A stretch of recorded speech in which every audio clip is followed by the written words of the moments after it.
بھارت کی ایک نئی چال جموں کشمیر کے عوام کی آواز کو دبانے کے لیے وہ پولیٹیکل پارٹیز جو حریت کے ساتھ شامل تھی ان کو الگ کرنا شروع کر دیا ہے۔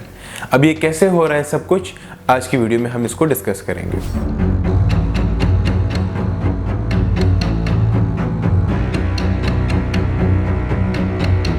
مارچ 2025 میں کچھ پولیٹیکل پارٹیز نے حریت سے اپنے راستے الگ کیے۔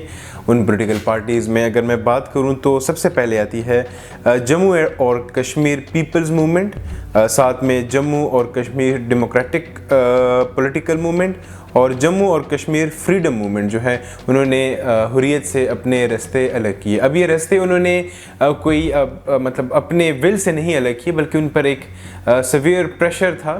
وہ پریشر جو تھا وہ انڈین حکومت کی طرف سے تھا۔ کشمیر جو میڈیا سروسز کی رپورٹ آئی ہے اس میں انہوں نے اس بات کا انکشاف کیا ہے کہ جتنے بھی پولیٹیکل پارٹیز ہیں ان کے اوپر یہ پریشر ڈالا جا رہا ہے کہ وہ حریت سے راستہ الگ کر لیں اپنے، اور یہ شو کریں کہ حریت جو ہے وہ ڈے بائی ڈے ویک ہوتی جا رہی ہے۔ بھارتی گورنمنٹ حریت کو ختم کر کے کشمیری عوام کی آواز کو دبانا چاہتی ہے اور اس موومنٹ کو ہمیشہ کے لیے ختم کرنا چاہتی ہے۔ اگر میں آپ کو بتاؤں تو 25 جنوری کو انڈین پولیس نے سید علی گیلانی کے گھر پر چھاپا مارا اور ان کو گرفتار کیا۔ ساتھ ہی ساتھ انہوں نے 22 مارچ کو کوئی 36 کشمیریوں کو جو ہے ساتھ میں اریسٹ کیا۔ ان سب کا مقصد کیا ہے؟ جو کشمیری عوام ہے ان کے اندر خوف و ہراسہ پیدا کرنا، ان کے اندر ایک خوف پیدا کرنا تاکہ وہ آزادی کے لیے لڑے نہیں، تاکہ وہ آزادی کے لیے باہر نہ نکل سکیں۔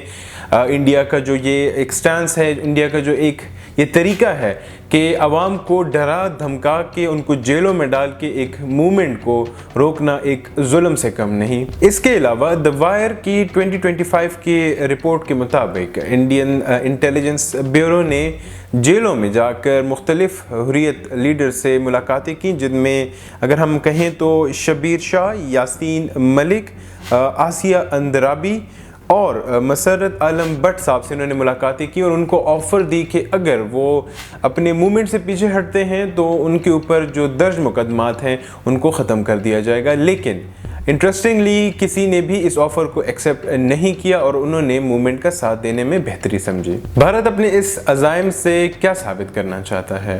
بظاہر تو دنیا میں وہ خود کو ایک بہت بڑی ڈیموکریسی سمجھتا ہے اور کہتا ہے کہ اس سے بڑی ڈیموکریسی شاید اس دنیا میں کوئی ہو، لیکن اگر ہم کشمیر میں دیکھیں تو وہاں پہ ایسے لگتا ہے کہ ڈیموکریسی نہیں، ایک ڈکٹیٹرشپ ہے یا کوئی منارکی ہے، جہاں پہ صرف بادشاہ کی چل رہی ہے اور وہ چاہتا ہے کہ ایک ان کے طرح کا ایک نظام چلے۔